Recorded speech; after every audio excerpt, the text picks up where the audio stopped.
Let's take a look at this first clip. What do you see here? What do you like? First clip you're going to see is great. So they're in 20 personnel. The Chiefs are. They're going to run a little jump motion. People call it different things. And they're just going to run like a zone package here. And the thing you see is kind of what you're going to get. So you got the initial lineup, 4 down linemen, linebackers inside. You're going to see with motion, the linebacker runs with motion, which tells you man coverage. But what you like here is you see the defensive line recreate the line of scrimmage. So if you see that black line, that's the line of scrimmage. And then you see when the ball's handed off where the Browns are. So Obo's going to win his, Okoronkwo is going to win his matchup. Jordan Elliott, who I think is going to be really good in this short scheme. He's a lot bigger this year. And Delvin Tomlinson takes that right guard and drives him back in backfield. But what that does is allows McLeod, who's in the box, and JOK to run without a lot of traffic in front of them. And they're able to make this play. And this is what you consistently see out of a short defense. So you get the 4 down linemen, the 4 on the second level, and then the 1 hi-hat with Thornhill. And again, Thornhill's a perfect match back there. But here's just a good snapshot of what they're going to look like on a lot of first downs. Yeah, and again, that's the run. You know, it was kind of interesting. Last week we had Mike Lombardi, former GM, on the show, and he said the one thing he knows about a Jim Schwartz defense is that they will be really good against the run. Well, yeah, you know what? It's kind of a different philosophy. So if you look at like a Bill Belichick defense where they're going to be 2 gapping and they're big, heavy guys, this is a 1 penetrating gap, get up field. And what it does, it just really causes havoc for those linemen trying to double or down block or reach block. It's really hard to do that when they're getting upfield so hard and get to the second level. So those linebackers at the second level just get to clean up. And again, I always, a Jim Schwartz defense to me is where they're going to pass rush to stop the run. So they're getting upfield. If you happen to run the ball, you're going to run into them. So again, great penetration. They did a lot of different things. They're simple. They're fast. A lot of things in terms of like how they line up. But they played really fast, and I thought they looked good. That first group looked really good. This next clip, what do you like that you see in this one? The screen, first thing you're going to see is a one-on-one matchup. So you're going to see Smith just run over the right tackle. And then you're going to see kind of a Schwartz thing. It's very NFL-based, but the running back, Edwards-Helaire, he lines up outside, so JOK goes with him. And that makes sure that you get a good matchup in the slot with Newsome in the slot there without, not a linebacker on a receiver, but you got to see Newsome. Then you see the athletic ability of a Jim Schwartz second level in terms of what he wants those guys to be able to cover in space, tackle, clean up with the defensive line.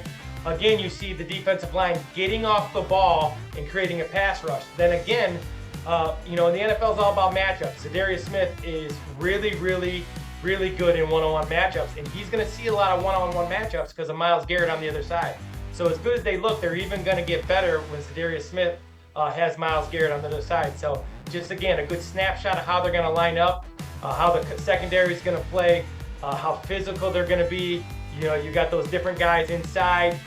Just very impressive on how they did this. And then JOK with great athletic ability knocking the ball away. Yeah, a linebacker in coverage, and JOK showing some of the skills that he had, not only tackling, but in coverage as well.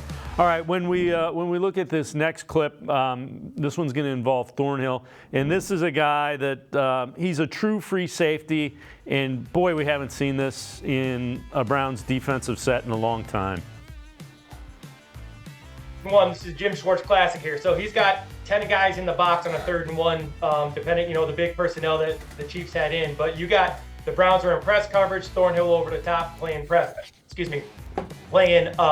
safety back there. So you got Newsome, who's got 1 to the side. You got Ward, who's in great coverage. You got Tony Fields, who grabs the tailback out of the backfield. And then Thornhill is just reading the eyes of the quarterback. So he does a great job of reading the eyes and then driving on the football. And again, like you said, he's a true free safety. And he not only made this pick 6, but you saw him make some really physical tackles.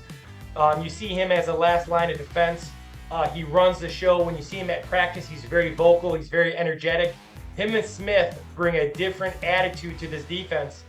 They already had some talent, but now they have some guys with some edge, some guys with some attitude, and Thornhill kind of leads the way, and this is what he does very well. They lined up in man, they challenged it.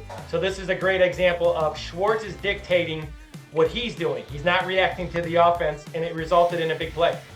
And the thing about this defense, it appears that within the structure of what they want to do defensively, players have the freedom to go out and try to make plays.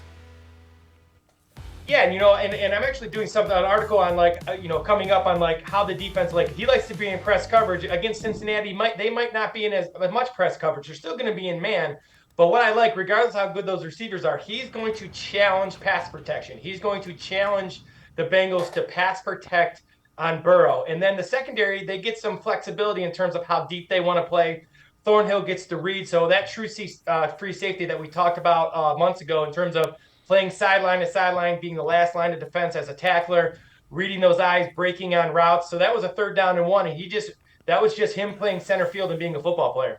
All right, this last clip, we've talked a little bit about 5-man fronts. We finally saw it a little bit with the starters in there. This is actually the play that, it talked about team defense. This is actually the play before the pick six, which I really, really like in terms of it gets you, even though it's 2nd down and 1 here, they don't give up on the play and they get to a 3rd down. Now, what you like here is that you're going to see number 90, Hurst. You're going to see Zadarius Smith on the edge here. They're going to penetrate and get upfield. So again, you're crowding the line of scrimmage, 7-8 guys. They do a really good job of winning their battles, but everybody's physical. So you can see Tony Fields take on the wing here. Zadarius Smith wins on the tight end, Blake Bell.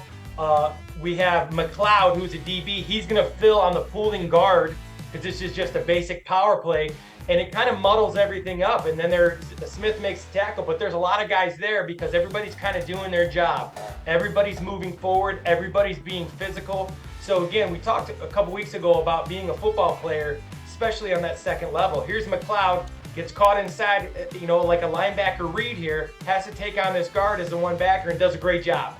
And it balls it all up, and this is what Schwartz wants out of his guys. Guys who are football players can make plays regardless of where they're at. They're physical. Again, you see everybody upfield, never giving up on a play. This caused a 3rd and 1, which caused them to throw the ball, which resulted in a pick six from Thornhill. So very good team defense here. Yeah, the other thing you see is that, look at the line of scrimmage. It's moving on 2nd and 1. It's moving back 2 yards. The Browns won up front because they have that aggressive get after the quarterback mindset.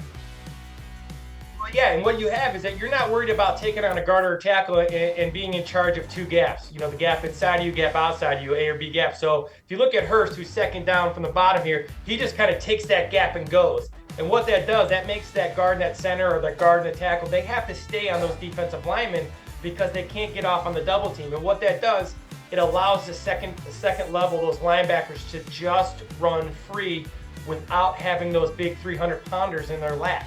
And these guys at the 2nd level, the DBs that they like in there, those linebackers, JOK and Walker, these guys are very good tacklers in space, and they get to clean up. But this is all, like you said, this is all created by the defensive line simply getting off the football and getting upfield.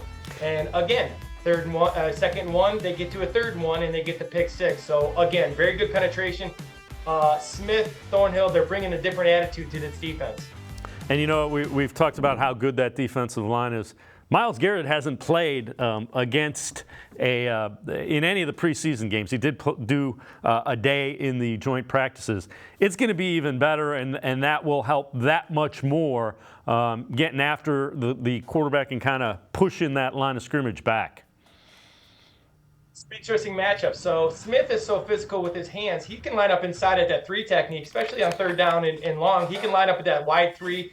Again, they're blowing gaps. They're getting upfield. So the idea of having Garrett outside and sometimes Smith inside with Obo at the other end, that puts a tremendous amount of pressure on that guard, especially the guards who inside who don't move as well laterally or short area quickness of a tackle. So Smith inside can play against the run. Again, protection is going to, regardless of how good Smith is, regardless of how good Obo is, Dalvin Thompson, all these guys who are really, really good, Myles Garrett's still the guy you got to stop as an offensive coordinator. So you can look for these guys to have huge years. Zadarius Smith and Obo, these guys are going to have huge years because they're going to get one-on-one matchups more than anybody else on the defensive line.